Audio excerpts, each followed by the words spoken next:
Welcome back to Inside Politics. Our guest today is Eskind Rebrovick, who's a candidate for mayor.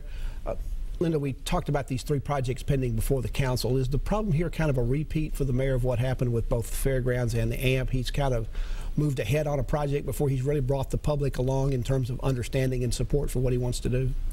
I truly believe that Mayor Dean was convinced that these were, solutions that would be accepted.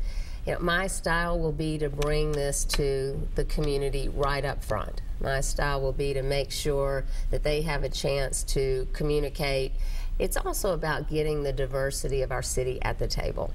I think when you have people that represent the community, represent the different, in these cases, constituents, then you'll get that information up front and not later into the process. And so what I'd like to do is push more open and inclusiveness into our government, into our decision making, into our communications. Well, let's go into the issue of affordable housing, which you mentioned earlier.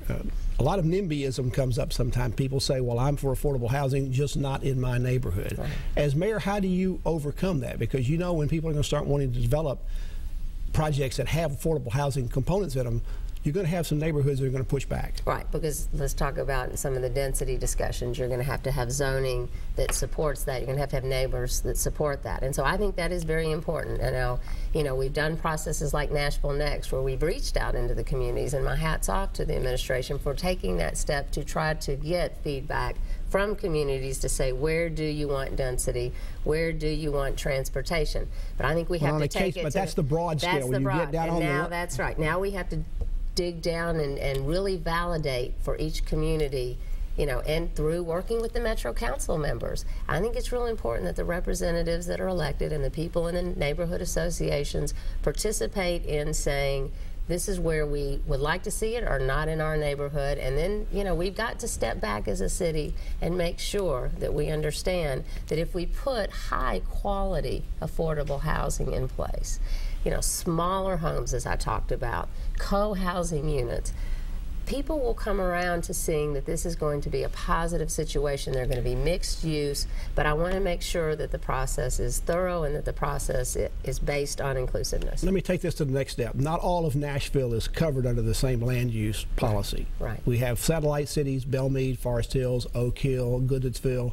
They do their own land use. Right. Do you want to see those satellite cities adopt the same kind of measures you're talking about in terms of increasing density and doing these other things? And how do you persuade them to do that? Well, that again, the situation is what it is. They have every right to make different decisions. I would certainly want to present the opportunities to them, Pat, and hope that through that process that we will both learn what could make what could make that community better if the communities are open and welcoming. But I am not about pushing government onto those satellite neighborhoods, nor am I about pushing government onto business. I think that you bring everybody to the table and you work through problems and you come to the best solution. And when you do that, you get a better solution. So I don't believe in walking away from talking to each group because they already have different zoning, land use situations. But I also believe that when you work together and bring opposing views, that you get a better answer. So I look forward to governing that way. Let's talk a little bit about tactics in the campaign. Okay. You've had to spend a good bit of money. We'll continue to do that for TV ads and other things to run this campaign. How much money will it take, and are you going to have to put more of your own money into the campaign between now and August in order to get into the runoff for September? I'm committed to winning the race, and so when I went into making a decision to run, are you like Bill Freeman, whatever it takes? Yeah. Well, I went into the campaign. I decided that I would make the decisions about financials based upon being smart, being fiscally smart, and so that's what I intend to do. And I will make the right decision for our campaign based on, fortunately, a lot of support from contributors who are behind me and the investments that I'm going to make. You may be forced to put some of your extra money in because when the runoff starts, that's when you can start raising money for that. You can't raise money for runoff right now. I know. So you may have to jumpstart the campaign for the runoff if you get there. Is that right? Yes. With a lot more of your extra money? Yes. Your own money? Yes.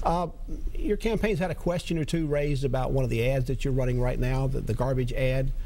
You've had to make some changes in part of it. I don't want to necessarily rehash the issues that were brought up there, but are you changing your internal processes within the campaign to look at the video and the copy to make sure your ad focuses on the message you want to get out and not get distracted into the issues that are raised because, whoops, this wasn't quite said right or this doesn't look right? I have the best media team in the country. I mean, I am very proud of Mark Putnam and my team and how they review every single ad and every single message. And so what I would say is that I disagree with the perspective that the professor from Vanderbilt had on it, but I also have hundreds and hundreds of people who have called me or spoken with me to say that they thought the ad was fantastic. And the reason is because the message is the most important part of it, and that is that I want to return civility to politics. I want to have people, like I learned at IBM on my first day of work, is that you don't disparage others, you win on your own ideas, you win on your own benefits and merits. And so the point of that ad was to say that I believe strongly that I will run the government that way, I will run my campaign that way, I'll raise my children that way. And when I announced this at my launch kickoff at the Entrepreneur Center, Pat, I got a standing ovation. And so that tells me that people wanted to hear it. And so when we had one person who was anonymous that called us on the phone and was concerned about the ad, we made the change immediately. So the other thing I want people to say is, you know, any one negative comment we will respond to, and so we did. I know you like being a candidate, but what about losing all the family time that you've had since then? You've had to spend an awful lot of time out on the campaign trail with your opponents in a lot of cases and spending with your family. Yeah. Well, fortunately for me, my children are grown. You know, my son is at Johns Hopkins finishing up his PhD. My daughter works here selling software, electronic health records for Qualifax.